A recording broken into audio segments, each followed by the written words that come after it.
అందరికీ నమస్తే. నేను మీ Venkatesh. Welcome to our channel. ఒక ఇంట్రెస్టింగ్ వార్త.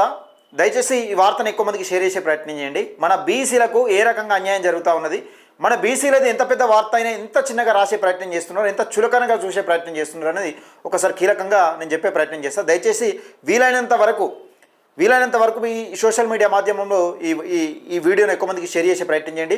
ఫేస్బుక్లో కానీ ఇన్స్టాగ్రామ్లో కానీ లింకు షేర్ చేసే ప్రయత్నం చేయండి. వివిధ వాట్సాప్ గ్రూపులలో మీ బీసీకి సంబంధించిన బీసీ ఎస్సీ ఎస్టీ మైనార్టీలకు సంబంధించిన ఏ గ్రూపులు ఉంటే ఆ గ్రూపులలో షేర్ చేసే ప్రయత్నం చేయండి. అయితే ఇక్కడ ఇంట్రెస్టింగ్ టాపిక్ ఏంటంటే, నిన్న తీర్మానం వలన మనం చూసినాం షాఈశ్వరాచారి బీసీల కోసం బీసీలకు జరుగుతున్న అన్యాయం గురించి చనిపోయిన సంగతి తెలిసిందే. ఆత్మ బలిదానం చేసుకున్నాడు. అసలు అట్లా ఎవరు కూడా చేయొద్దు, కానీ చేసిండు. బీసీలకు జరుగుతున్న అన్యాయం గురించి క్యూనిస్ ఆఫీస్ ముందు పోయి ఈ సంఘటన జరిగింది తెలిసిందే. ఆయన చనిపోగా కూడా చెప్పిండు, బీసీలకు జరుగుతున్న అన్యాయం గురించే నేను చనిపోవడం జరిగిందని కీలకంగా చెప్పిండు. దీన్ని కొందరు వక్రీకరించే ప్రయత్నం చేశారు. ఏదేమైనప్పటికీ సరే, మంచో చెడో అక్కడ జరిగిన విషయం ఏందన్నది క్లియర్గా ఆయన నోటి నుంచి ఆయన చెప్పిండు. కాబట్టి ఇక్కడ తీర్మానం వలన ఒక హామీ ఇచ్చిండు. తన కుటుంబాన్ని ఆదుకుంటా అని తన గొప్ప మనసుతోని ఒక హామీ ఇచ్చిండు. ఎవరు కూడా ఈ యూట్యూబర్లు ఎవరు కూడా ఎవరైతే వీళ్ళు దాన్ని దుష్ప్రచారం చేసే ప్రయత్నం చేశారో ఎవరు కూడా కనీసం ఆయన పాఠం అవసరానికి కూడా పోలేదు. వీడియో తీసుడు కాదు కూడా కనీసం వాళ్ళ ఇంటి పక్కన చూస్తానికి కూడా పోలేదు. ఆ సంఘటన జరిగింది.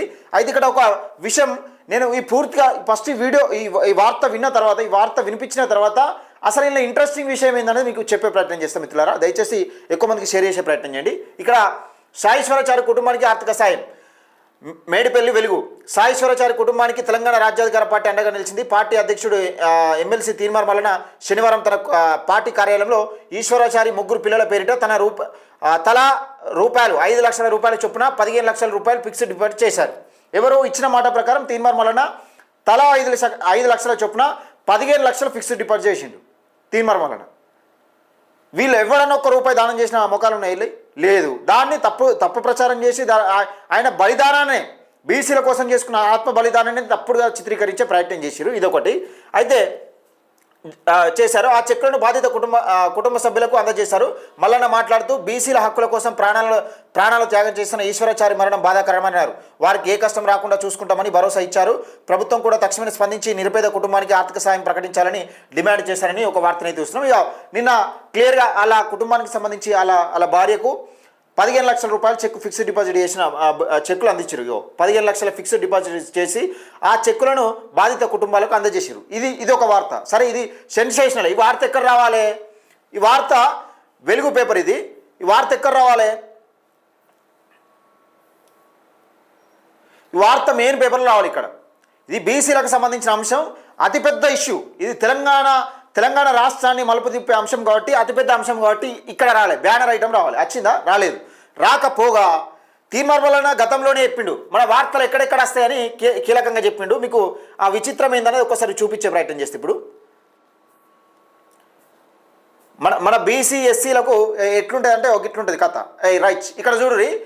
ఫేక్ కరెన్సీ ఇక్కడ చుట్టూ ఇక్కడ వార్త ఈశ్వరాచారి కుటుంబానికి ఆర్థిక సాయం అని ఉందా? ఇక్కడ చుట్టూ చూడు. ఇక్కడ ఫేక్ కరెన్సీ ముఠా అరెస్ట్, మొత్తం క్రైమ్ న్యూస్ ఉంటుంది అన్నట్టు. అంటే ఒక దొంగల మధ్య ఒక దొరను పెట్టినట్టు, దొంగల మధ్య పోలీసులను పెట్టినట్టు. ఎట్లా అంటే ఒక 10 మంది దొంగల మధ్య ఒక మంచోని నిలబెడితే ఎట్లుంటుందో ఒక రకంగా వార్తలు ఇస్తారు. ఫేక్ కరెన్సీ ముఠా అరెస్టు. ఇక్కడ ఒక వార్త 42 లక్షల నకిలీ నోటు స్వాధీనం.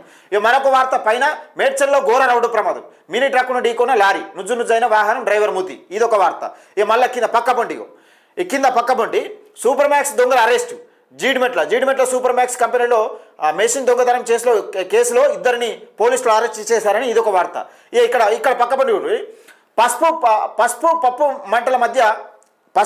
పప్పు పంటల మధ్య గంజాయి సాగు. ఇదొక వార్త. చూడుర్రి ఎన్ని ఒక వార్త చుట్టూ. అంటే ఇప్పుడు ఈ వార్తను చదవాలంటే ఈ వార్తలన్నీ చదవాలన్నా? ఈ వార్తలన్నీ చదివి ఈ వార్త చదవాలన్నా? లేకపోతే ఎట్లా ఈ మధ్యలో వేసినంటే చూస్తే చూడాలి, లేకపోతే లేదు. ఇలా ఏముండదు, విషయం ఏముండదని వేసిన ఇలా. అందుకని ఇటువంటి విషయాలు కూడా ఉంటాయి. ఇక్కడ లారీ చూడు, ఈ లారీని చూస్తారు, ఈ దొంగను చూస్తారు, అని అవుతాయి. ఇవన్నీ అదే బాపతికి సంబంధించిన కానీ వార్త ఈ మధ్యలో వేసారు. అంటే ఎట్లా దుర్మార్గమైన ఆలోచనలో పేపర్లు ఈ దినపత్రికలు ఉన్నాయని ఒక్కసారి ఆలోచన చేసుకోవాలి మిత్రులారా. దయచేసి మనం పేపర్లో ఎక్కుతామన్నా కాదు, పేపర్లో ఎక్కుతున్నామా అన్నది ముఖ్యం కాదు. మన వార్త అనేది ఎక్కడ వస్తున్నది, దాన్ని కీలకంగా చదివే అవకాశం ఉన్నదా, లేకపోతే దొంగల దొరల మొదలేస్తురా, మనల్ని ఏ విధంగా చిత్రీకరించే ప్రయత్నం చేస్తున్నారు ఈ సమాజంలో అనేది అది మాత్రం కీలకం మిత్రులారా. దయచేసి తీర్మానం వలన దీన్ని ముందే పసిగట్టిండు. మన వార్తలు ఎక్కడ వస్తాయి, మన బీసీల వార్తలు ఎక్కడ వస్తాయి, మన బీసీ ఎస్సీ ఎస్టీ బహుజనుల వార్తలు ఎక్కడ వస్తాయి అని కీలకంగా చెప్తా ఉంటే ఇప్పుడు రెడ్ హ్యాండెడ్గా దొరకబట్టినట్టు అయింది కార్త. ఇది జరుగుతున్న అన్యాయాన్ని పసిగట్టాలి. మీడియా రంగంలో కానీ సోషల్ మీడియా మాధ్యమంలో కానీ మన బీసీ ఎస్సీ ఎస్టీ మైనార్టీల పట్ల జరుగుతున్న అన్యాయం కానీ ఇది గుర్తించినప్పుడు మనం చైతన్యమైనట్టే, ఇది గుర్తిస్తే చైతన్యమైనట్టే. దయచేసి మిత్రులారా వీడియోని ఎక్కువ మందికి షేర్ చేసే ప్రయత్నం చేయండి, లైక్ చేయండి, మన ఛానల్ని సబ్స్క్రైబ్ చేసుకోండి మిత్రులారా.